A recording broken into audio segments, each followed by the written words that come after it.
work a lot with people on how they cope with things. And some of those coping mechanisms are internal, and one of those is the sense of purpose, having some feeling for why we're bothering to do this. Pat, right? Yeah. Pat here, his soul. How many of you have a soul? Cool.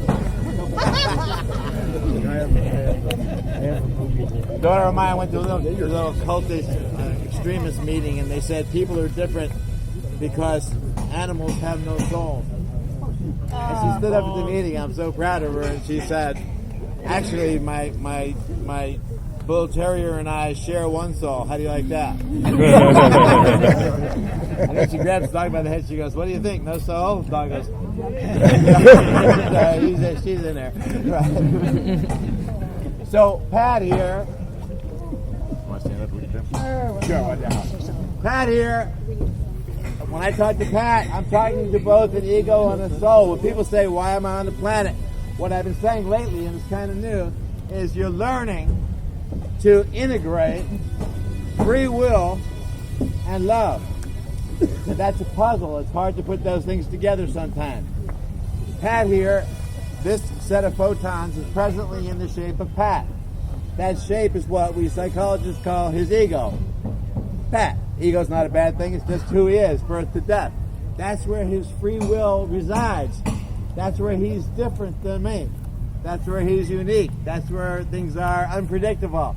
He gets to choose, independent of me. Free will, right? We all have it. We don't use it very much, but more on that later. But we're trying to use it more and more. It's free will that keeps the universe from being lonely or bored. Now, if we split ourselves into all these pieces, the pieces don't do us too much good for too long unless they have free will, which makes things interesting but also sometimes dangerous. So part of him is what we call his ego. That's Pat, free will. Another part of him is what I think of as his soul, which is the set of photons, the little bit of light that he is made of. And that light, Pat here is somewhere between 10 and 100. But that light is 14 billion at least. It goes back before the Big Bang. And each of those little photons, we learn from physics today, not just spirituality, each of those little photons is aware and communicates with the other photons. And we trade them all the time by hugging, by sharing the same air, by breathing, by interacting, by reproducing. Everything we do mixes those photons up, and any two that touch are together forever. So, that part of him I call love. When you recognize that you're part of one field of photons, that oneness is love. That's why we used to say back in the day, God is love. Because we're all part of that, and it's all one, and you have that collective wisdom, and you have that collective awareness already inside you. It's the part of Pat I like to call Obi-Wan Pat. Because you watch that stuff and they may or may not be fictional characters in the movie, but what they share that's wise, that's not fictional. And when you hear it as an audience, you go, "Oh yeah, that's right. Oh yeah, Yoda's right about that, or Obi's right about that." So part of us already knows that. So our intro exercise this morning, and then we're going to do some business, and then we'll get down to the nuts and bolts of how we interact. Humanistic intervention. Which, by the way, we started out calling crisis intervention. 30 years ago, we noticed I was a white birder then. I still am in my heart today. And white bird would go out on crisis calls. And most of the time, the person we had to intervene with was the person in the staff T-shirt. So we said, "Gee, why don't we teach these skills of intervention to the staff? Maybe they'd do better." And in 1984, a guy named Douglas Parker, taught this at a park downtown Eugene to about a crowd this size. And that year, complaints about the staff and fights between the staff went down by almost 100%. So 3 years into it, you couldn't get a wristband or a T-shirt without taking the training. In those days, a T-shirt was a wristband, they were saying. We divided that later. So then we realized that not only were these skills good for crisis intervention, but people were saying, "Gee, I like to use these interactive skills all the time." So we changed it from crisis intervention to humanistic intervention training, which the acronym was then HIT, Well, so we changed it to humanistic intervention. And as someone said this morning, I don't know where you are, he said, it's really interaction. Intervention is a subset of interaction. So the title keeps evolving and the training keeps evolving. But here we are. Here he is. Ego and soul, free will and love. Okay, so the intro exercise this morning, thank you, Patty. Intro exercise this morning is take a minute, close your eyes, get as grounded as you can, centered, because in the center, that's where you have free will. That's where your options really reside. It's when your feet are on the ground, when you're centered, when you're not a leaf in the wind. Find that part of you that has free will, that is unique, that is diverse. Close your eyes, find that part. Let yourself be that being, the best of you, that is free, that is strong, that has choice, that has fun, that has unpredictability, that has options. Find that part, and when you have that part, then I want you to add to that, to weave into that, the part of you that is love, the part of you that is the soul, the part of you that is joy, and that is kindness, and that is one with the people, with the animals, with the plants around you.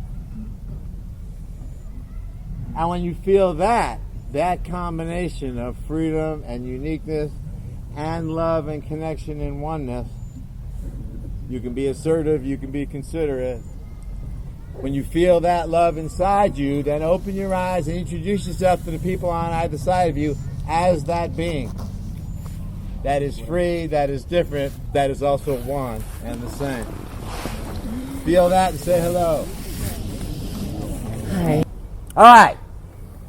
What are the nuts and bolts? Everybody knows they want to be loving and they want to express their free will and they want to be nice to everybody. Cool. How do we actually do that?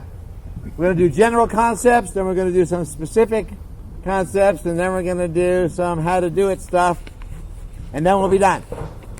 I teach this in 3-week courses, in 2-day courses, and 1-day courses, but all you professionals are going to get the whole thing in an hour. So, what does humanistic mean? Why do we call it humanistic intervention? How many of you have had this training before? Remember, almost, yeah, right, this is the review. So, you look familiar. So it's not, remember, it's not just about insight, it's what you internalize, talk it up, read the stuff, get it into your own language, and it's what you, most importantly, integrate into what you actually do on the ground, what you actually do when you interact. You have to condition yourself to change habits. Condition yourself. Take learning theory, which if you go to graduate school in psychology, you take about 1,000 hours of learning theory, which, as most things in psychology and sociology, I think are really about a 30-second lecture, which is stretched by 10,000 people's dissertations into 100 books. So, learning theory, 1,000 hours of learning theory in 30 seconds. Here it is. Ready? There are two. What's your first name? Robin. Robin. I'll use Robin. It's okay? Yeah. So, Robin. So, there are 2 ways and only 2 that Robin learns things. One is called classical conditioning. That's Pavlov's dogs, right? If I show my dog Tux a chunk of meat, Tux salivates. You wouldn't believe how much. And that I don't have to train him to do. But if every time I show him the meat I ring a bell, pretty soon I don't need the meat. I ring the bell and he salivates. That's called classical conditioning, learning by association. That's one way Robin can learn things. The other way Robin learned things is rocks and M&Ms, operant conditioning. And rocks and M&Ms is if I want her to stand up, every time she stands up, I toss her an M&M. And every time she doesn't stand up, I hit her with a rock. And pretty soon she's standing up all the time. And if I keep the rocks and M&Ms small, she thinks she wants to stand up. Because why would she stand up for one stupid M&M? So just enough to get her to do it. That's it. You just got 1,000 hours of learning theory in 30 seconds. Everything else you learn in learning theory, it comes down to those 2 things. Classical conditioning and operant conditioning. That's how people learn things. So you got to condition yourself to act different. That's the practice with the fire extinguishers. That's the practice with these skills. Integrate what you can. So all of you have had this training before. You've all internalized most of it. What's humanistic? When you say this is humanistic training, why do we call it that? Being humanistic means what? There's no wrong answers. Yell it out. Being human-centered. What else? Loving. Empathetic. Treat people like they want to be treated. Loving. Caring. What? Others first. Or at least tied. One or the other. Yeah. But yeah, consider them. At the same time, you assert yourself.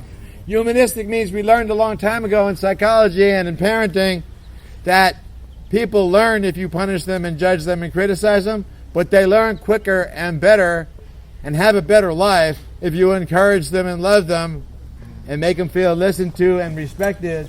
They tend to learn quicker. So I come to an outdoor show, I'm walking up to the gate. There's a guy working security at the gate. He comes to me, he says, "Are you the Zach that teaches interaction skills? I say, "Maybe, why do you want them?" And he said, "Yeah, you're the guy." He said, "A guy comes in here and he parks where the bus is going to go. I wanted to thank you. The training was great. It really helps me." And I walk up to this guy who's parked at the bus stop, and I'm smiling, and I say, "Hey, how you doing? Nice shirt. I was at that concert." And we're laughing and talking, and I say, "You know what? The bus is going to be here in a minute and take your left fender clean off if you're sitting right there." He said, he said, "Work with me. I can show you where to park legally and great. I'll get you in the show in a minute." He said, "We moved the guy's car. It all takes a minute. Everybody's happy." He said, "This other guy working at the next gate security, I don't think he's ever had your training." I said, "What do you mean?" He said, "Well, the guy pulls in and parks where the bus goes. He yells across the gate, 'Move your damn truck!' To which the guy puts it in park, rolls down the window, goes, 'Why don't you make me?' And then it takes 20 minutes and 3 security guys and the sheriff to get the guy to move his truck. And they'll blame him for being ornery and obnoxious, and he didn't mind moving his truck. He minded being talked to that way. And that's what he objects to, is the insult. I see couples all the time in my work, and they'll come in and they'll say, "We're getting divorced because of the green bean." But it wasn't the green bean. It's hardly ever the content. It's about process. It's about how they treat each other. So treating each other with love and respect, that's humanistic interaction, right? Three chip interaction. What are the chips? If Nicole and I have to move a tent, right? Nicole's right here. She's been here for many years. Good sister. If she and I have to move a tent, if we get the tent moved to our mutual satisfaction efficiently and competently, we each want a chip.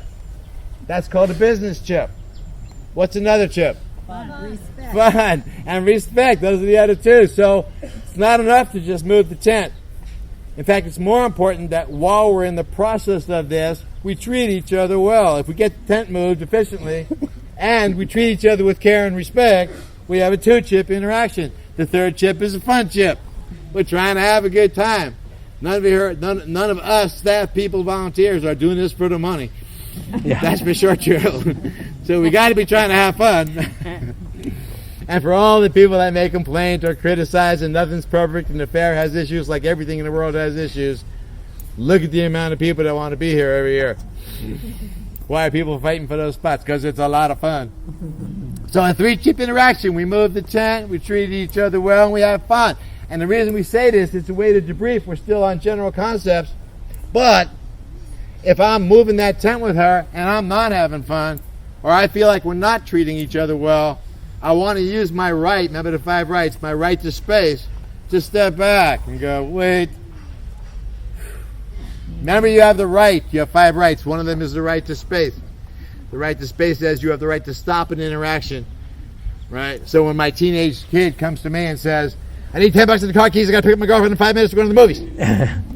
And I go, and he looks at me, and my kids, because they know me, go, "Wait." And I go, "Oh yeah, with all love and respect, the car keys are glued to the garbage can. Until the garbage goes out, there's no car keys." And I go, "But I told you I only have 5 minutes." And I go, "And I'm rooting for you. I love you. I want you to get to the movie. Don't waste any time talking to me." And they go, "Shit." And they go grab the garbage can. So you get to step back, because I'm missing chips. It might take me a second to realize that I am missing chips.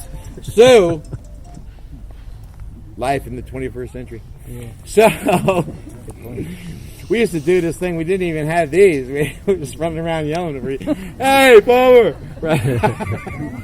Still worked. It was functional and much cheaper.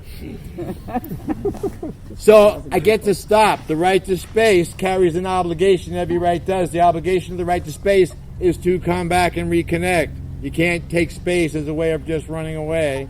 We still got to get the tent moved. I just said, excuse me, I got to go throw up. I'll be right back. You say you got to throw up. Always people give you space. Then you get to be alone for a second. Get your ground back. Oh, yeah. We weren't getting all of our chips. I come over and go, hi, Nicole. Sorry, things were getting a little tense there. We put it back on track, then we can move the tent. It actually happens quicker and better if we keep our energy positive. So 3 chip interactions. Teamwork. Give me some wisdom about teamwork. We don't stand together, we don't stand a chance. If we don't stand together, we don't stand a chance. I like that. Sister. So, you're going to be wearing these staff t-shirts, especially when the shirt is on. You're on the field, you're on the team, the game is going. We like you to take care of yourself. We like you to rest. We like you to play. We like you to do what you'd like to do for a bunch of hours. Remove the shirt. If you're wearing a staff t-shirt, I'm going to assume you're able and willing to be part of the team.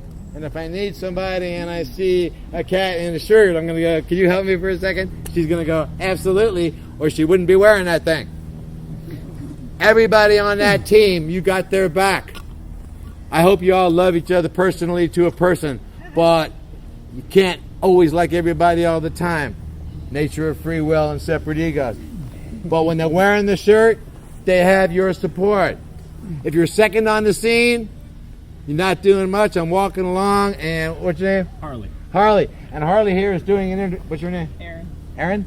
And Harley is intervening with Aaron. One of his favorite things. And I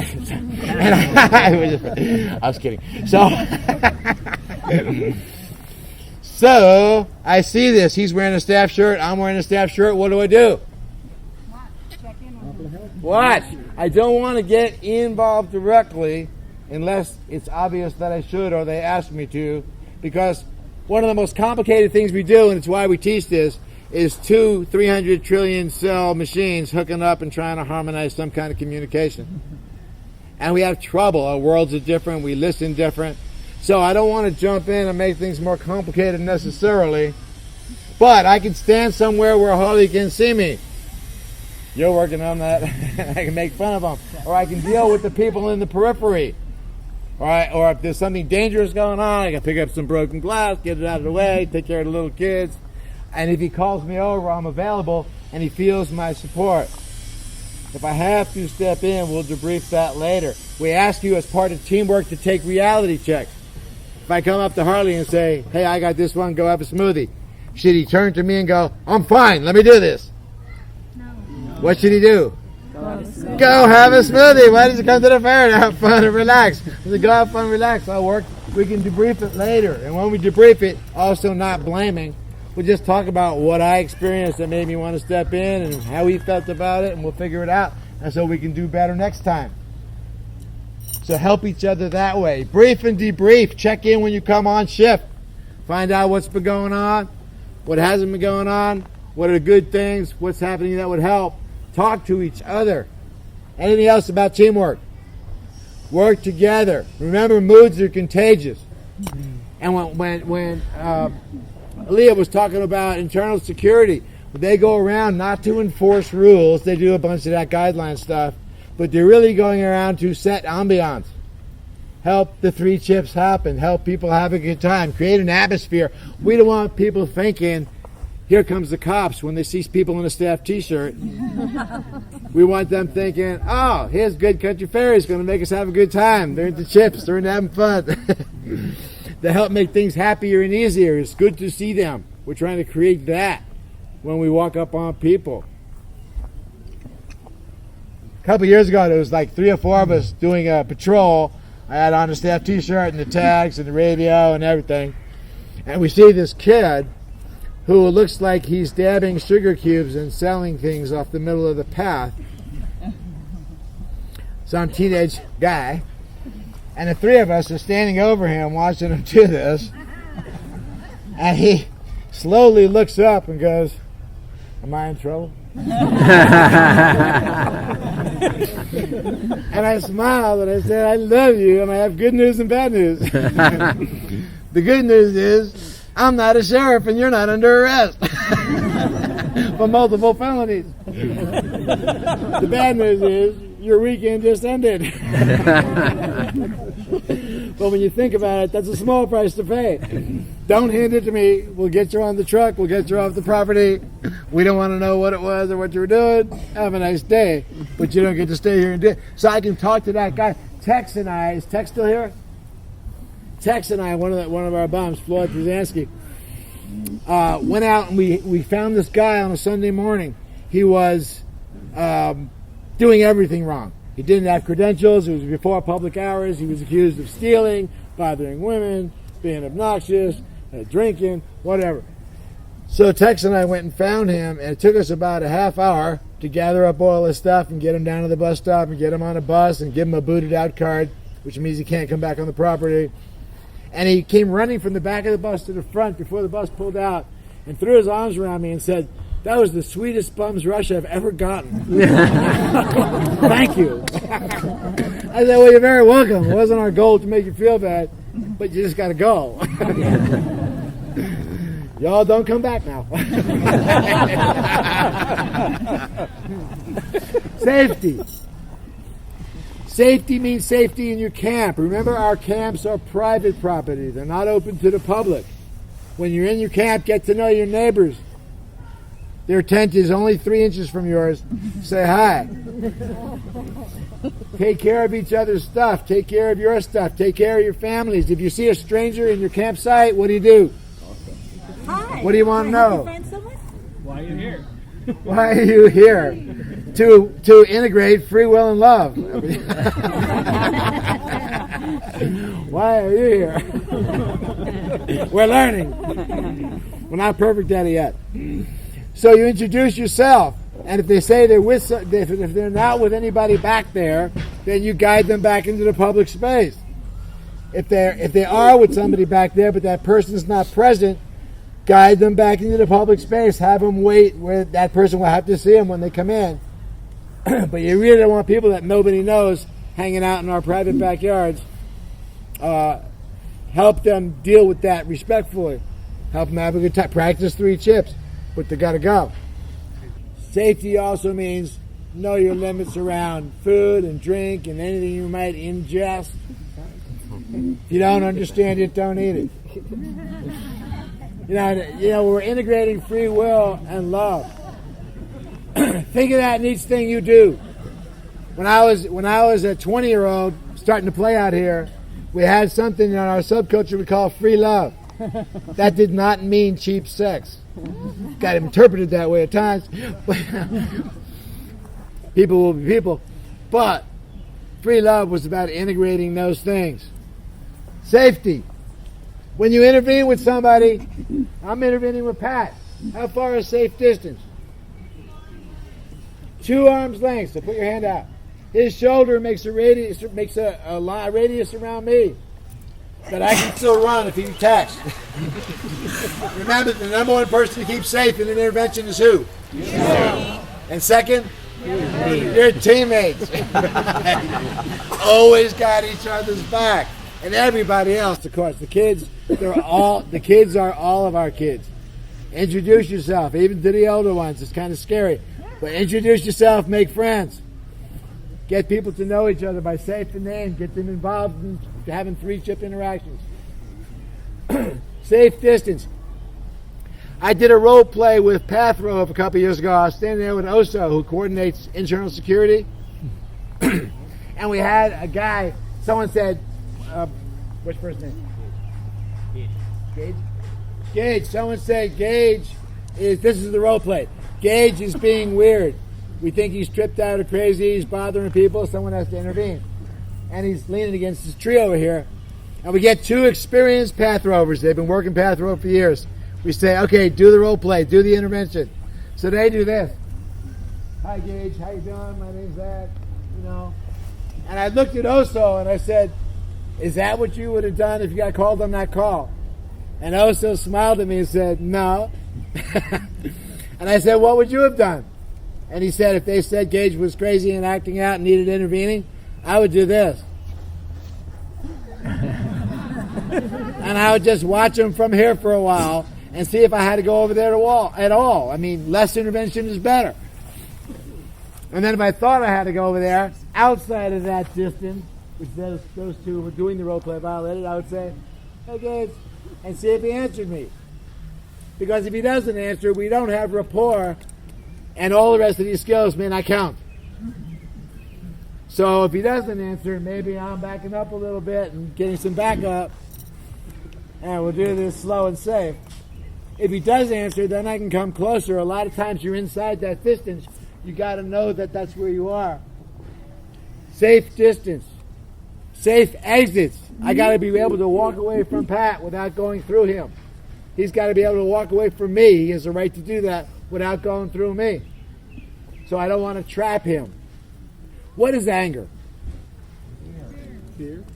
Fear is fear. If there's a bear coming across the group here, I'm going to get afraid.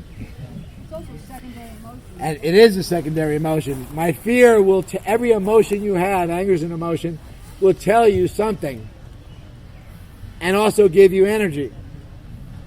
So the bear coming through the thing, I get afraid. I don't choose to get afraid. It's not my fault. I'm afraid. It'll just happen. Natural and spontaneous, and so is anger. And what the fear says to me is warning, warning, danger, danger. And the energy of fear is to get away from the danger. I don't have to be faster than the bear, just faster than Pat. So, here, hold this, honey. I gotta go. It's like when you're wearing a staff T-shirt and you see somebody pull out like an AK-47. You know, you pull the T-shirt off. Save yourself. Fear talks. My dog dies. I'm sad. What's the message of sadness? Loss. I've lost something I care about. And the energy is to grieve. What's the message of anger? What does anger tell you? Anger says protect. The energy is to attack. Anger is the sword on my hip. Everybody's born with one. They have different styles, different swords, different ways to use it, but everybody's got that. It's very fundamental protection. So was it Deb that says secondary emotion? Nothing you say or do can make somebody angry. But a lot of things that you say or do can make someone feel vulnerable. They might be scared, they might feel threatened, they might feel... The vulnerability that causes anger the quickest that I know of is trapped. Trapped animals bite. If you put a mouse in the corner and you hold it there, your mom or somebody will say, the mouse is going to bite you. How do they know that? Because you're not giving it any choice. So I'd rather, in any intervention, come up and say, let me show you a menu, Gage. Here's your options. You pick one, I'll help you do it. Right? He feels free. He has choices. Do not trap him. He can walk away from me without going through me. Stay on your feet is also safety. If I'm talking, what's the first name? Paisan. If I'm talking to Paisan, I actually have known him for a long time. Yeah. If I'm talking to Paisan, I don't want to be the word of God talking down to him from up here. Hi, I'm already wearing all this shit and radios and stuff. I want to talk to him mano a mano.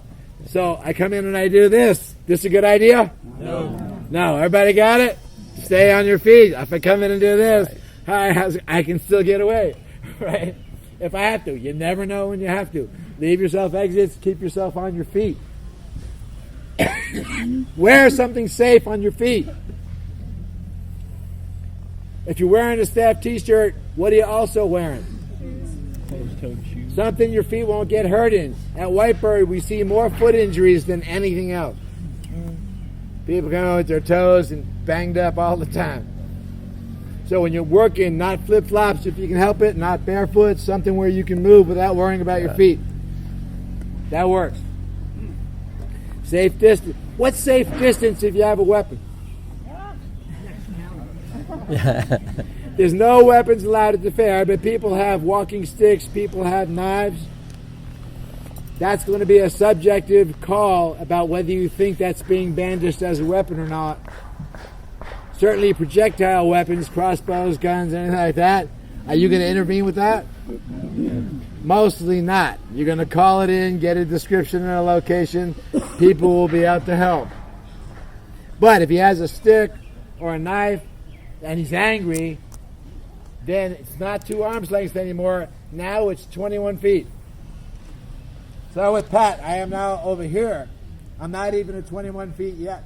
And the guy who was training us one year in physical safety showed us that from here, he could stab me before I could get away. So if a person has a weapon of any kind, you're backing up.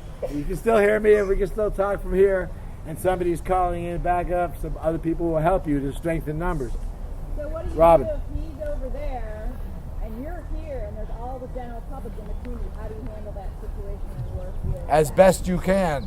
So again, you're going to keep an eye on that person, get a description, call it in, and then watch. Because a lot of times when you watch for a minute, it wasn't as bad as you thought. Or maybe it was, but you want to mark the spot, stay on the scene. Gently, if you can, move people in the direction of safety so they're out of the way. You're going to have to use your head in the moment.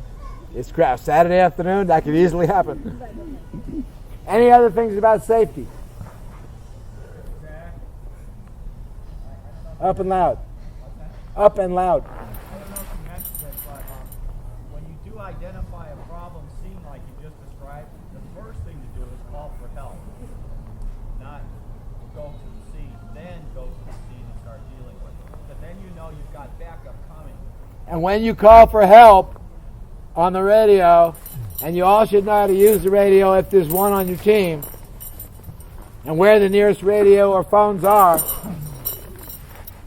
the radios are public space. Anybody in the Veneta, Eugene, in the world, NSA, they're all listening to that. Mm-hmm. So you got to speak with that in mind. And know how to use it, even though your teammate's carrying the radio, and make them down to where they say, here, call this in. So when you get on shift, play with the radio and get used to how it works and how to use it. So you can use it without thinking. Remember, the blood's not going to be in your cortex, maybe. So you got to be able to use that radio. The phones are private line. The Tinkerbells, know where those are. And when you call something in, describe what you're looking at. The people you're calling know what the resources are and they know who to send. But you're their eyes on the ground. You got to tell them what you're seeing. So you don't call in and say, send the medical team to booth 571. You call in and say, I think I have a broken bone here. They know who to send if you say that. And Palmer, anything you'd add to that? That pretty good? Fire, location. Locations inside the 8 and inside the left bank can be done most easily by booth number. Every booth is posted with a number. That will tell them exactly where you are. Out here, familiarize yourself with the map, the names of the lots. There's things by row in a lot of places. It's trickier out in the lots. But get to know them as best you can. Grid number. The map has a grid. God, I didn't know that. Oh, just kidding. Numbers and letters. If you go there at J8, they can do that. And there's a great map in the guidelines. The guidelines book is really worth reading. How many of you knew there were guidelines? Oh, good. Read those suckers when you get a chance. Bring it to the John with you, whatever. You'll learn some interesting things every time you look at them. They're just we call them guidelines. It's not a rule book. We want you to use your head, your heart, and your soul to do the right thing. But if you don't know what to do, follow the guideline. Any other things about safety? Molehills out of mountains. When people are upset, they tend to make mountains out of molehills. You're going to do the opposite. The tricky part of that is making a big thing small. You don't want to invalidate this person's feelings. Oh, you got nothing to worry about. If they had nothing to worry about, they wouldn't be upset. You say, so I know this matters and I know it's relatively important. I also know we have tons of resources. We've done with 1,000 things like it. We'll figure it out. You help them calm down. Help them get grounded. Help them see that it's... I come out here and it's just 50,000 people and 400 acres. That seems so doable. compared to dealing with the world in general, like my kids in the house. This is easy because we all love each other and help each other. All right, specific concepts. Responsibility means the ability to respond. It means you're going to try and get through this whole next couple of weeks without blaming yourself or anybody else for anything. There's no place in this style of interacting that blame belongs. When people get angry and pull their sword out, they're looking for a target. So blaming naturally comes from that a lot. If they're irritated, frustrated, angry, enraged. Try not to blame anybody. Responsibility means ability to respond. Have a choice. If I lose my temper and I throw this bucket and it hits Nicole, who's responsible for that? You are. A lot of people say that. But the truth is, it's an irresponsible act. I can't be responsible and irresponsible at the same time. What I am is accountable. I'm going to pay for the damage. I'm going to be barred from the fair if I can't control my temper. I lost my temper, which means I didn't think it was a good idea to throw the bucket. My energy, my anger got above what I thought was a good idea and started controlling my behavior, for which I will pay. But responsible means grounded, means having a choice, means ability to respond. Just let it mean that. Everybody's a hero in their own movie. More on the movie later. But when I work with somebody, if I'm talking to Palmer, there are 3 basic assumptions. Working assumptions. They don't have to be true, and I don't have to believe them. But when I talk to him, I'm going to proceed as though these 3 things are true. 3 things. One is, he's a hero in his own movie. He sees himself as doing good things for good reasons. He's playing Peter Pan, he's playing Wendy, he's playing Tinkerbell. He's never playing Captain Hook. So if I have to be a good guy to someone else's bad guy, no one's going to like that role. He's doing good things. If I catch somebody swimming across the Long Tom, mistake, to sneak into the fair, are they trying to rip us off? What are they trying to do? Join the party, love us, be here. And we can show them ways to do that. If you see him dive through the blackberry bushes to get away from you, are you going to dive in after him? No, don't do that. Right? Remember, there's blood-carrying pathogens and all that stuff.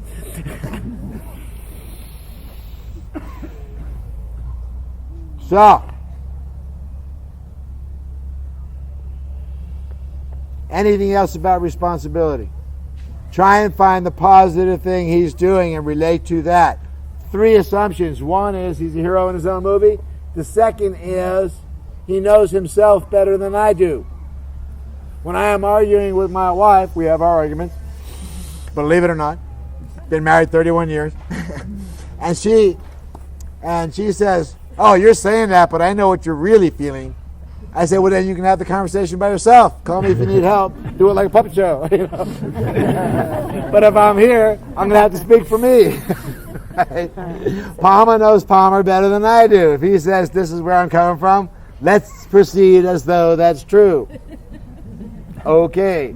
And then, so I don't tell him. And the third working assumption is that he's not screwing with me on purpose. He's being sincere. So if I proceed as though he's not being sincere, or I know him better than he does, or he's not a good person, this conversation will not go well. I almost guarantee it. So I have to make those 3 assumptions. If he says something to me that I think is utter bullshit, I will tend to say, "I'm confused because I have this data from you and I have this data from you and the things don't match up. You told me yesterday, I think I heard you hate broccoli, but now here you are eating broccoli as fast as you can. I don't understand." Not you lied to me yesterday, but I don't understand. He'll be glad to explain it to me. "Oh, let me tell you why I hate broccoli and I'm eating it right now." He'll know. I was fucking with you. Yeah, I was fucking with you. Only joking. Just to see what you would do. Okay, responsibility. Empathy, what's that? Step in somebody else's shoes. Step in somebody else's shoes. It is not sympathy. Yeah. Do not give them a cookie for feeling bad. But be with them and care about them and validate them That comes from empathy. It's about the soul. It's about recognizing that we love each other. So I'm standing in front of Odyssey down below Fair Central. You kind of know where that is? And I hear on the radio, large, angry guy, possibly violent, running down toward Odyssey. Any bum in the vicinity, security is in pursuit. Shit. All right, I'm here. I got it. And there's the guy. And, he was all of 19. He was tall, but, maybe 6'2" and 150 pounds. And there's, behind him, there's like 12 Keystone Cops, like here comes security in this group coming down the trail. And as he was approaching me, empathy hit me. I was like, you got to protect yourself. I was looking to see if he was armed or dangerous and where I should be to protect myself. But what I was focusing on was his vulnerability. He's embarrassed, he's being chased, he's upset, he's got something else going on, he feels vulnerable. By the time he gets to me, I'm like, oh man, this is so hard. And he goes, yes it is, and he pulls up his robe and and I walked him out to the bus, and you know what it was? He grew up at the fair and he didn't have an overnight pass, and they were sweeping him out, and he got upset about it because he felt so unprivileged in staying here. His family, but he didn't have a job that year. I talked to him about how he could work his way back in, and it was cool, and he'd be welcome. But relating to the vulnerability causes nurturing to happen. Relating to the anger causes attack and defend to happen. So I want to try and see anybody that's angry. It's one of the only times I say always in psychology. There's always a vulnerability behind the anger. Always. Nothing I say can make you angry. A lot can make you vulnerable. So empathy, really important. In psychology, this guy named Carl Rogers did the School of Humanistic Psychology.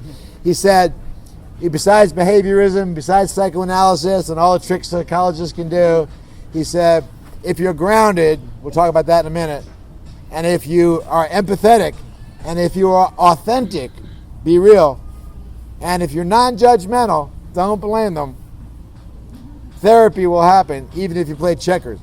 Doesn't matter what else you do if you do those four things. That's the cornerstone of humanistic psychology, is be centered, be real, care, and don't judge.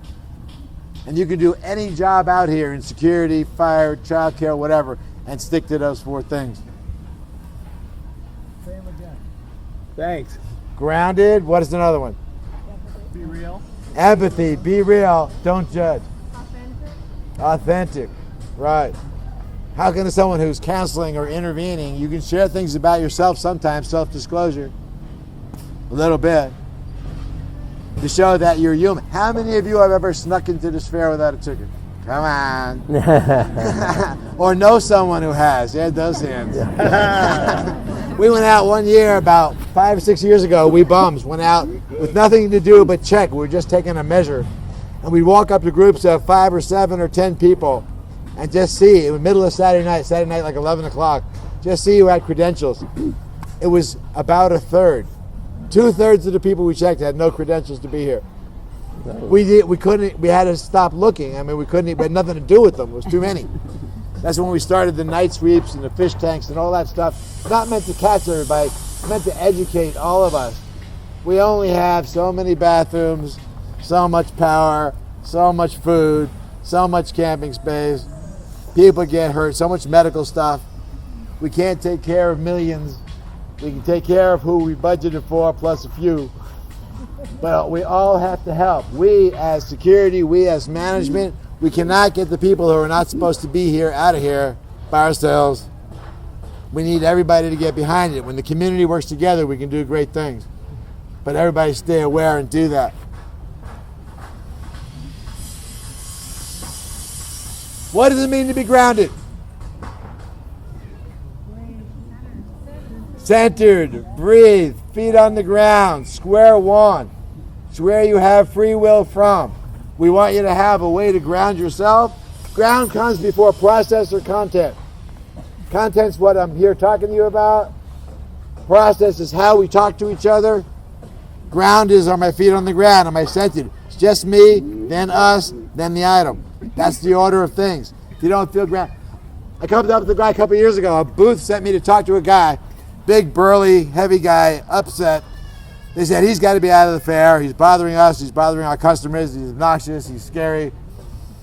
I go and find the guy about 50 yards away over by archaeology, actually, sitting on a log. Big, burly guy, kind of covered with mud and rags. And I come up and, hi, I'm Zach. How's it going? And he turns and goes, are you kicking me out? I said, whoa, I didn't say anything about kicking anybody out. I just said, let's start again. Okay, listen, I'm over here, you're there. Hi, I'm Zach, how you doing? That's all I said so far. He goes, I am Azor from the moon Phoebe. I said, oh, this is going to take a while. Couldn't you just be John or something? Is Phoebe on Mars? Is Phoebe a moon on Mars? Somebody said yes. Actually, the answer is there are no moons on Mars. They float around the outside. If they're on Mars, it would be That's why they call them moons, because they go around the outside. So by starting again with him and just feeling what I'm doing here is energy, in about 15 minutes, maybe less, we had a possible solution worked out that I could negotiate with him, being back to the other people, make some boundaries happen, and he was cool. He got to stay, and there was no other trouble. I try and see how many years in a row I can go without having to call security backup, without having to call the cops. I could do that, but don't want to. Grounded comes first. If I walked up to a kid, he was dealing a nug to somebody, and we came up to him and said, uh-oh, can't do that here. And he got hysterical. And his friend said, he thought we were going to kill him or something. And his friend said, you know, he's 3 sheets to the wind on acid and, you know, blah, blah, blah. Whoa, whoa, whoa. Forget the nug. We start taking care of the guy. He's lying in my friend's lap. He's crying. We're helping him, plug him back into his people. Ground comes first. If somebody says, ah, then you're not talking to him about the nug anymore. You're saying, whoa, take a breath, slow down. I'm not the police. It's cool. We'll work out something you'll be happy with. Help them get their center back. We want you to have some quick way to bring yourself to ground, relative ground. Absolute ground is 0. You're the Buddha, you're dead. So you're not either of those. But 2 is relative ground. That's pretty good. 10 is I'm throwing the bucket, right? Impulsive, out of control. If I'm at 2, if I'm at relative ground, and we're putting up this tent, and Nicole says, hand me the poles, moron. I do like that, and now I'm at 4 or 5. But the tricky part of being at 4 or 5 is I can still act like I'm at 2. And I don't want to fight. I'm trying to get the tent up, so I say, fine, here's the poles. And then she drops one on my foot. And I go from 5 to 7.5. And I can still kind of act like I'm at 2. So in my effort to keep myself grounded, I'm actually building a bomb. But I don't mean to. So then she gets the coffee and she doesn't bring me any. And then she asks me if we can hurry up, and I throw the pole. People say, God, Nicole just asked you if you could pick up the speed and you broke her tent, you know, you're a monster. And I go, that's not all she did. She didn't get me coffee and she stepped my foot and she called me a moron. They don't want to hear any of that. All anybody's going to remember is the pole in the air. Anger takes center stage. So I never want to get there. I want to keep myself grounded. When she says, hand me the pole, moron, I want to go, I got to throw up back in a second. Okay, what just happened? She said that and it pissed me off. No, she said that and I felt vulnerable. What was that? Oh, I felt insulted, disrespected. What am I going to do about that? The operative question of anger management, I do that out in the world, is how do I protect myself without getting in trouble or hurting anybody? So I come back and she goes, what's the matter? We just put the tent up, and I said, it's Mr. Moron to you. Only my friends call me moron. You're not one of them. What do you mean? Well, you said hand me a tent, moron. And she goes, oh, I'm sorry. That's the way my father always talked to me when we were doing things when I was a kid. I didn't mean it. I know, you're Zach. And we settle that, and then I'm back at 2. And when she drops the poles on my foot, I'm only going from 2 to 4, not 5 to 7. So keep yourself grounded. If you already have a way to do it, keep your way. Ground yourself first thing in the morning. Ground yourself before you come on a shift. Ground yourself whenever you don't feel grounded. And when you start anything, I don't want to start my car. Remember that conditioning, classical conditioning? Take my truck keys. I go, keys, ground, keys, ground. It's like the bell and the meat. So pretty soon I can't start my car or get out of the car without going, because that means that. Train yourself that way. Do it all the time. Anybody comes up and says, can you help me for a second? What's your first name? Eric. Eric, can you help me for a second? Eric goes, hold on. Sure. Hi. So he finds Obi-Wan and then he starts. Always start from Obi-Wan. Right?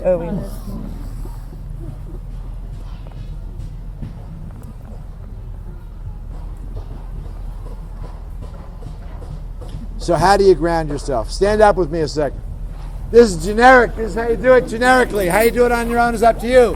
Take a little stretch. We're almost done. All right. 5 easy pieces. First step is bottom half of the body. So you get up in the morning, pee first and then do this. So, attach your feet to the ground, bottom half of the body. That's your base. That's what connects you to the earth. You want it to be strong. Strong. Like you're going to hit the ball gauge. Get strong. Right. Yeah, there you go. So my feet are shoulders length apart. If your toes go out like this, you see somebody standing like that, that's your basic tight ass position. Their toes go out, their butt shuts off, and they can't get the energy past their butt. Remember, emotions are like energy, and they're not connected to the ground. You can't hit the ball like that. You got to get your feet parallel. If you see your kid up a bat like that, you go, time. Feel that. There you go. Right. So, and unlock your knees and tuck your hips so you have choices. Free will. Louder, Your base should tell you that you have choices. Free will. That's the bottom half. Strong, flexible, connected to the ground. Top half, you want 2 things. One is relax. Anytime you relax muscles, Pat, come here. So Pat's a pretty big guy. Okay, get strong and resist me. Don't let me push you. Okay, so I'm pushing and he's strong and that's good, okay? And if I just push with my arms, I only have a little bit of power. Remember Muhammad Ali, float like a butterfly, sting like a bee? That guy. If I'm grounded, I'm not pushing Pat with my arms. I'm pushing him with the earth. So when I push him with a lot less force, he goes a lot further because, again, it's that energy. And you have unlimited energy available. Same thing when you're grounding. You want the energy to go.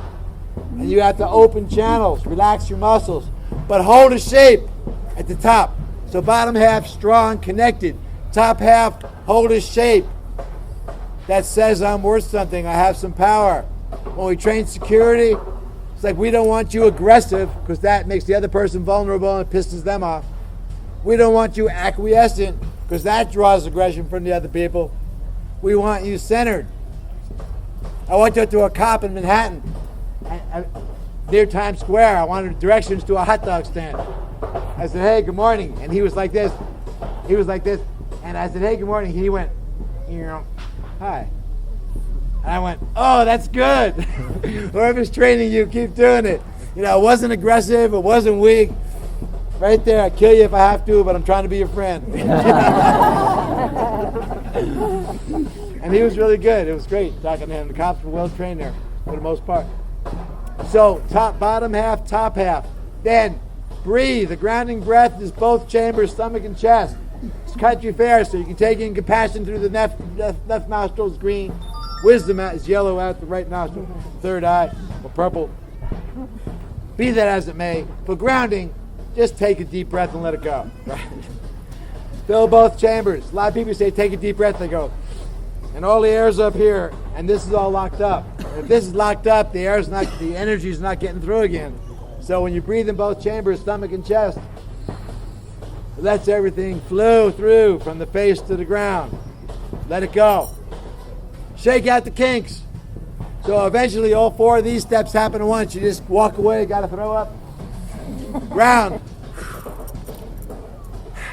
And then the rest is self-talk. In your head, Obi-Wan Paisan talks to him and says 3 things. two relaxers, two affirmers, two unhookers. All right, sit down a minute. The three things that you say to yourself when you ground. We'll do it sitting in a second. The first thing he says is, chill the fuck out. Calm down. Take it easy. Fire your retros. Two direct suggestions that he relax. The second thing he says is two affirmations. What's an affirmation? That is always true. What's one of yours? Always? Probably. You hear that? Always true. What's your first name? What's your first name? Garrett. Gary? Gary. Gary is a 300 trillion cell interactive bionic organism. So is he a trippy thing to be? We're lucky enough to be on the human plane right now, which is a very diverse plane because we have so many choices, because we have so many pieces that all work together. Almost as much as a crayfish. Crayfish has more pieces. But Gary is that. If I'm God tripping across the galaxy, I see mostly space, a little bit of dust. Every once in a great while there's a rock. And then I see Gary. I go, wow, does that have value? So if Gary says, I have value, intrinsic value, not value for what he can do, he has that too, but value for just being. So an affirmation is, I have value. Remember that. You're not going to put your hand through the window because it would damage the merchandise. Right? You have value. You don't want to hurt yourself or anybody else. What else is an affirmation? I love me. I can hate what I just did and still love me. Separate the being from the action. I'm doing the best I can in this moment. If I'm about to shoot a rig full of heroin, am I doing the best I can in that moment? Not the best I can imagine, but the best I can do. Absolutely, you bet. If I'm about to shoot that heroin and Anita says, hold on, Zach, make you feel twice good for half the money, I say, you bought a second, what do you got? Because if I had some better way to take care of me at that moment, I'd already be doing it. It's part of not blaming. It's part of seeing the positive motivation. You know, if I'm working with I do it for a living, if I'm working with a group of addicts trying to recover from substance abuse, and I say, what's the coping value? What's good about methamphetamine? You know what they tell me? They tell me why it's bad and why they need to stop. And I said, no, that's not what I asked you. What's good about it? If there was nothing good about it, if I'm talking to a high school full of kids, I said, the problem with meth is not that it's toxic and makes you crazy and kills you. It'll do all that. But the problem is that if y'all did a line right now, most of you would like it. If that wasn't true, nobody'd ever do it. That's the dangerous part. So what's the good part? What's the coping replacement? What are we doing about that that's good?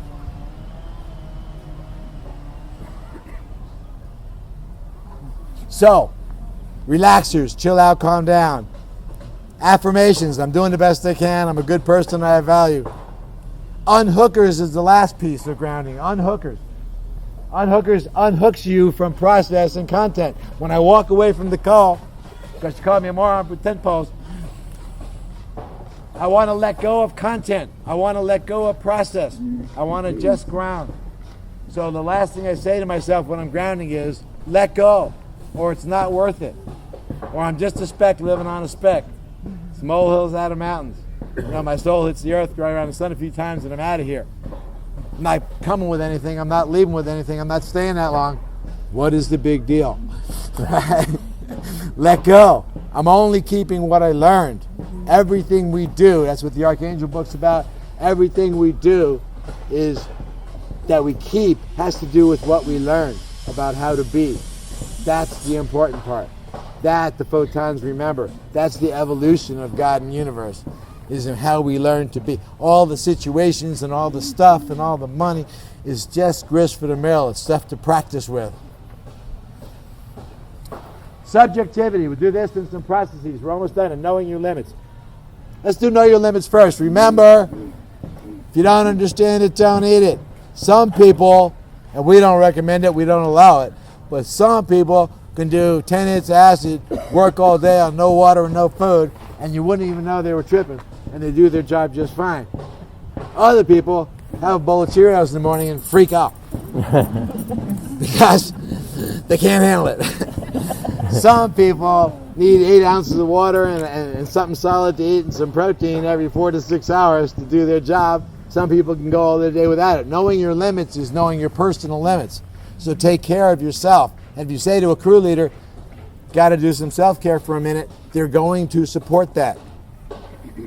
That's more important than pushing yourself through and messing up because you went past your limits. So take care of yourself. You have the right to safety. You have the right to self-care. Knowing your limits means don't use your CPR to start a tracheotomy with a plastic fork and catcher's mitt. Right?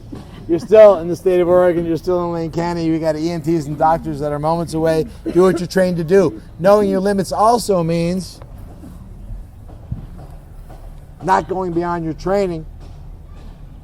We have resources. We know where to get help. If there are issues that bother you, could be sexual things, could be prejudice or bigotry or gender things, could be child things. If it's not your area to deal with that, then let people know. I'm not good at that one. And we'll get someone else who can, and that's okay. And we'll appreciate that you knew your limits. Knowing your limits also means don't take responsibility without power. Now that's a big one. I'm on a plane with Jim Dunn, who's having his 50th anniversary out here in a couple weeks. And he was a 30-year United pilot. We were doing something to teach these skills to flight attendants called plane reaction. Great idea. Long story. Get it later. But we were flying back from Denver on a small jet with one flight attendant, and we're rolling into the gate late, and people hop out of their seats and start grabbing their shit from the overheads, and the flight attendant gets up and goes, "You got to stay in your seat until the plane comes to a full stop." And the people out of their seats went, "Fuck you," and they kept doing it, right? And so she threw the microphone up in the air and she sat down. And Jim, the United captain, says to me, "Well, that was interesting." And I said, "What?" He said, "Well, she can get fined $5,000 and lose her job for what she just did. If I was undercover, she has to keep those people in her seats till the plane stops." And I said, "If you were the pilot of this plane and she called up and said people won't get back in their seats, would you stop the plane?" And he smiled and said, "Probably not." Why not? Well, if I stop the plane, the next guy can't get off the tarmac, the next guy can't land, that costs United $15,000 a minute in fuel. I can't stop unless somebody's dying. So they tell her she has to keep people in her seats, but they don't give her any power to do that. That happens in corporate America a lot. I was in Reggae on the River, same thing. I'm talking to a kid. He's in front of this lot full of Lexuses and Mercedes and shit, fancy car lot at the site. And I said, "What's your job?" He said, "I can't let anybody in or out of this lot after 8 o'clock. He's got no radio. He's working there by himself." I said, "So that's my Lexus. I'm going to get it in right now and drive it the hell out of there. What are you going to do about it?" And he goes,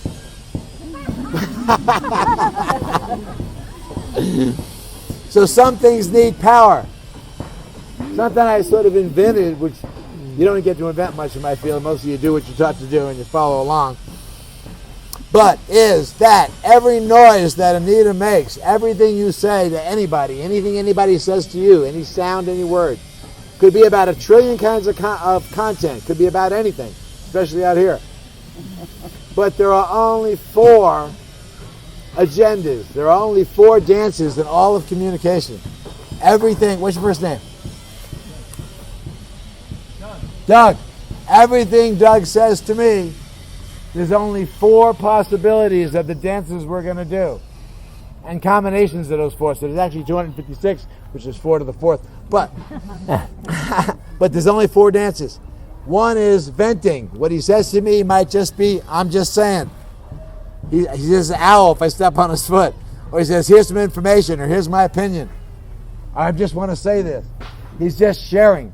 That's one. All you got to do is listen and care. I hear you. 2 is request. He's asking me for something. I can answer any way I want. Doesn't require any power. It's still free. He can always ask. If someone comes up and says, "Can I ask you something?" And I say, "Something else?" Go. Your second question is. So you always get to ask. That's also free. That's 2 of the 4 things. The third one is negotiating. I'm raising an issue that affects both of us. We have to find a solution we can both live with. So we're negotiating. And the fourth is limit setting. Cross this line and die, not negotiable.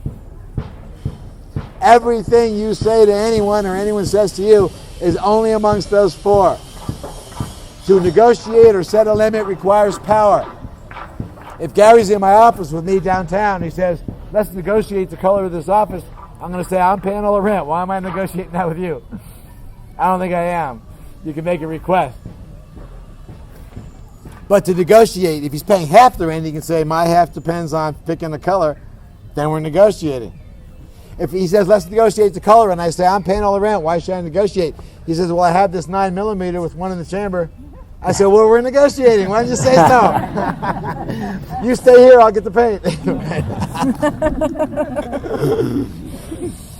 Because without some kind of power, the gun is just a symbol in that story, without some kind of power, we're not negotiating. You can't set a limit. I was sitting with a woman in my office. She says, I took this assertiveness class at Lane Community College, and I tell my husband these things assertively, and he's not listening. I don't know what I'm doing wrong.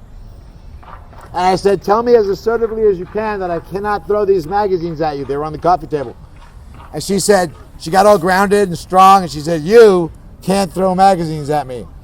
So I threw a magazine at her, and it hit her in the chest, fell in her stomach. She sat there looking at me, so I started throwing more of them. And pretty soon they're piling up, and we're both laughing.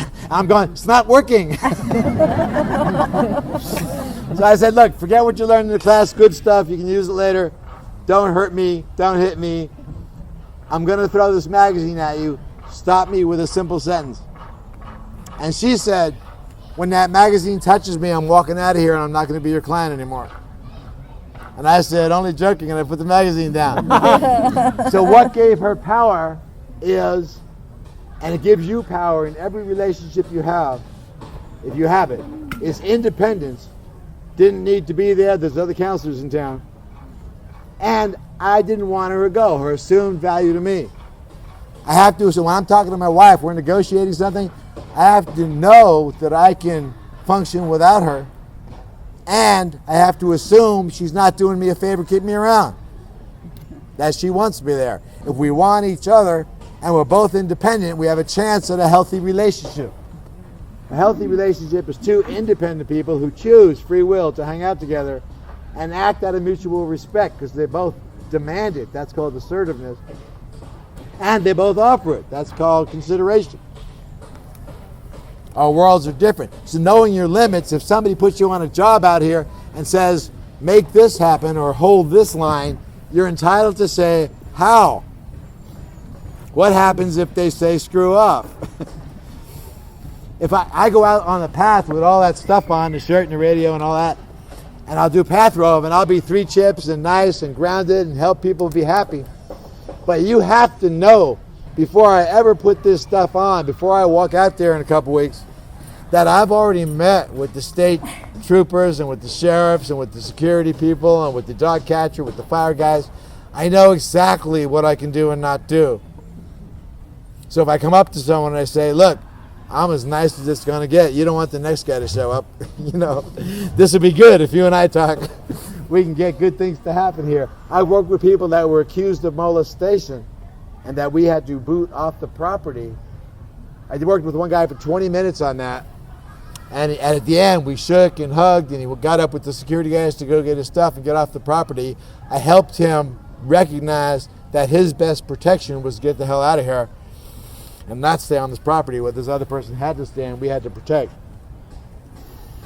And his crew leader, his coordinator, was watching me do this thing and comes up to me at the end of the 20 minutes and goes, wow, that was really great. You should teach people how to do that.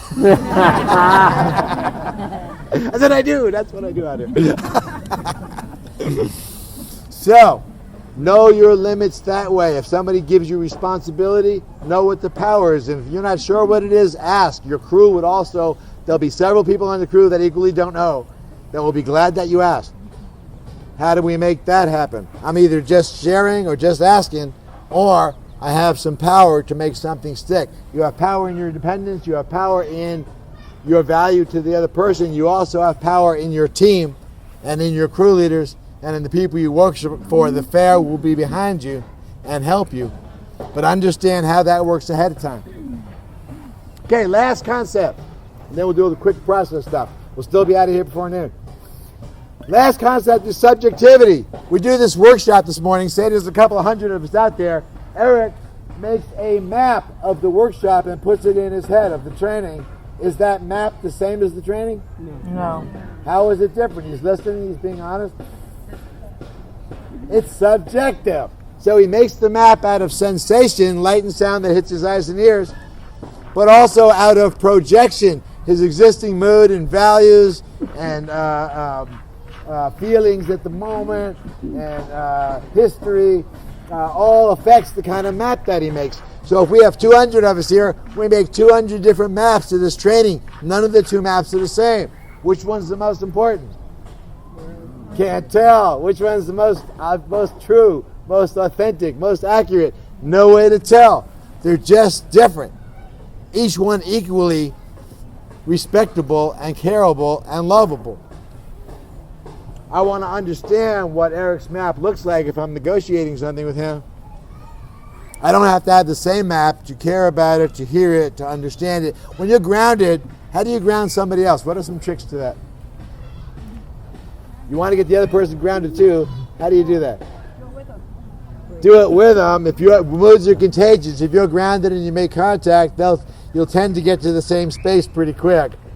You'll either get ungrounded with them or they'll get grounded with you. You want them to get grounded with you as best you can. Also, listen to them. I'm listening to you. The second most popular fight there is, first one's coming up, the second most popular fight there is you're not listening to me fights. That's about half the fights there are. You don't understand. As soon as someone says to Eric, you don't understand, what do we want Eric to do? Understand. How? By listening. And then? Paraphrase. Paraphrase. Reflect, paraphrase, feed it back. Here's what I'm hearing. You're feeling this and thinking this. Is that about right? If that's right, then you know I'm listening. If that's not right, you get to go again.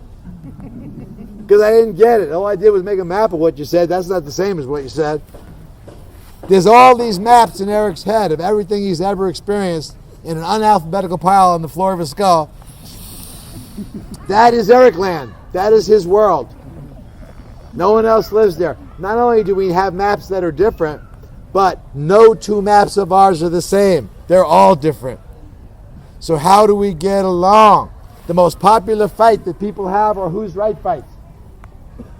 How do you not have a who's right fight? You know I have to have those. What? By listening and being respectful. Listening and being respectful certainly stops the second fight and maybe the third fight. The third fight, this is 90% of all the fights people have. The third fight is you're not the boss of me fights. You're not the boss of me. You don't get to tell me what to do.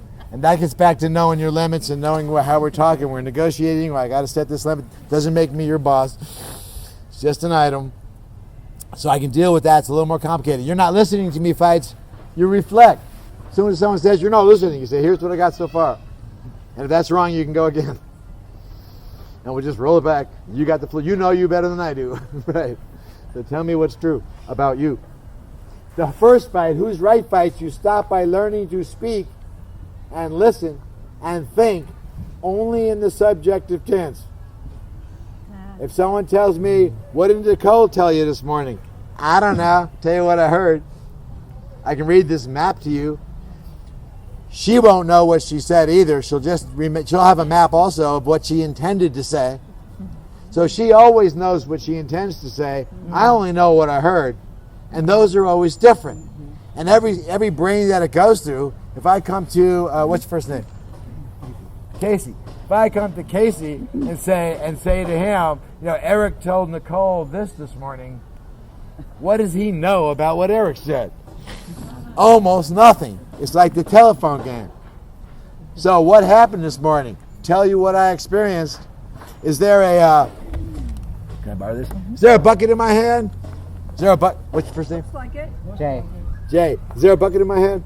I see a bucket in your hand. I see a bucket. You guys so smart. I love you guys.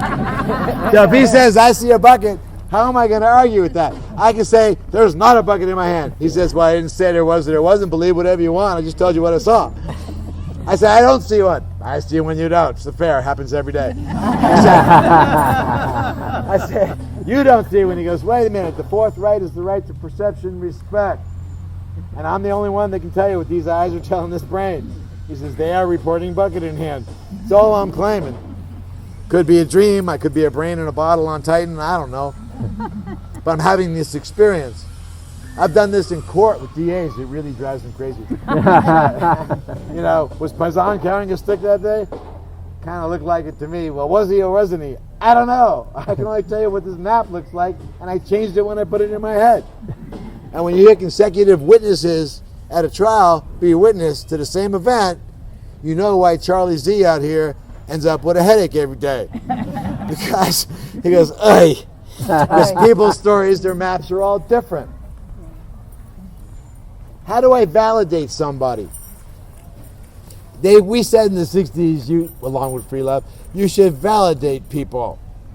That means you stamp their card when they come in. Eric's feelings, Eric's maps are valid. What does that mean?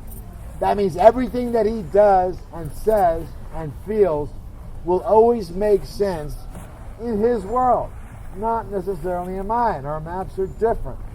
So if I come out to the tree over there and Eric is hiding behind the tree with a 30-06 and he's firing toward the dragon, bad intervention is to say there's nothing to shoot at, put the gun down. You say that, I don't even want to go out there with you. Right? Because now he's got something to shoot at. If he had nothing to shoot at, he wouldn't be shooting. Remember, we're talking about his world. So a better intervention, if I can do it safely, of course, life and death aside, you got to deal with that, is if I can get next to him and say, so what you shooting at, big boy? Tell me about your map so I can understand what in the hell you're doing. And he says, aliens, there's Martians coming across the dragon and I'm saving us from the invasion.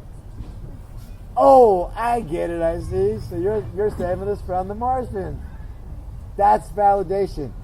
I get it, what you're feeling or doing in terms of your map. I said, you know what? He goes, I'm glad you understand, Eric says. Grab the shotgun and fire with me. And I say, can't do that. Why not? Well, I don't see any Martians over there. Well, there are Martians. I didn't say there were or there weren't. I just said I can't see any. I can't shoot them if I can't see them. I said, maybe I can go over there and negotiate with them. I'm the guy in the black t-shirt. Don't shoot me. I'll wave back if it's going well. You don't speak Martian, do you? I'll try. So by working with him in his world, that's validation. We want you to do that a lot. Then I can figure out what he needs and how to get it to him. Remember, negotiation is assertion and consideration. It's me, personally, it's my t-shirt, it's the fair, it's my crew, and it's also how you see things, what you need. We're going to try and find some solution to the puzzle that's win-win. How do we both get what we want? I'm not the enemy. I'm not trying to tell you I'm right. If this is the world you're in, this is the world I am, Ian, maybe we can do this. That takes care of me enough, takes care of you enough, everybody's happy. Then we're trying to create that three-chip interaction together. All right, last thing. Priorities. Any intervention you do, no matter what they're talking about, what's the first thing you're scanning for? Safety, life and death. If somebody is bleeding, if somebody's unconscious, if there's violence going on, if there's a projectile weapon, if there's a fire, if there's a medical emergency, that's close to all of them. Already know and have drilled classical conditioning into your head what you're going to do if that happens. If the tree catches fire, if a fight breaks out, if you see a gun, if somebody's medically hurt, what are you going to do? Know your resources, your phones, your radios, your backup. Call it in, tell them what you see. They will send the appropriate help. Take care of the scene while you wait. So life and death is first, and you already know what you would do. If you imagine yourself on post, and one of those things happens, guy has a heart attack right next to you, remember, you're going to be pushed toward not thinking very well at that moment. So drill it into your head. Do process A, process B. There's only a few of those. So no matter what Eric comes up and talks to me about, the first thing I'm listening for is there any of those things going on? If there are none of those, usually there's not any of those things going on. And then I can move to step 2, which is grounding. All right, we got time. Take a breath. Calm down. If we don't have time, it's only because one of those things is happening. And we've already got that process going. If we do have time, molehills out of mountains. Smile, get back to 3 chips, tell me what's happening, and we'll get it fixed. Within the limits, I will give you choices. If I understand and I say, okay, here's what's going on, here's what I can do for you. So we're going to get the grounding stuff, the empathy. A lot of times if you help the person get grounded, the problem is solved. All they did was get ungrounded for a second. Once they're grounded, they go, oh yeah, I was going here to do this. You say, cool, need anything else? No, we're fine. That's all you got to do. If it gets to that point and there's still an issue, then you negotiate. What's the question on the floor? What are we talking about? What do our 2 worlds look like? A little bit of that, where you're reflecting and empathizing and validating and explaining. And then what's the solution? How can we answer that question in a way that gets it done and respects both worlds, keeps it, we're not the enemy, keep everybody happy. If somewhere in that process we're getting tenser or unhappy, pause. You have a pause button. Hold on. Okay, find the love. We're good. What was the question again? What does your world look like? How can we get you what you need? And you go to problem solving. The last part is debriefing with your partners, with the person. Did you get what you needed? Do you have a plan? If the crowd is out here, hey Tim, if the crowd is out here, you have a plan, not just a proposal. Here's what we're going to do. But from here, you're going to go see Tim, and you're going to ask him about the dragon passes. And then if you don't do that precisely and materially, it often won't happen. And then Eric wanders away from me, and I go, wait a minute, you're going that way. Too late, crowd fills in, moment has passed. So always move from question to worlds, to a solution, to a plan. And then, did you get what you needed? Is that going to work? How did we do? So let's do it even better next time, and you're done. Anything to add? Wisdom, practice, condition, integrate free will, and love. You only choose when you're grounded. You love all the time. Have a great fair. Thank you. It's been a wonderful audience.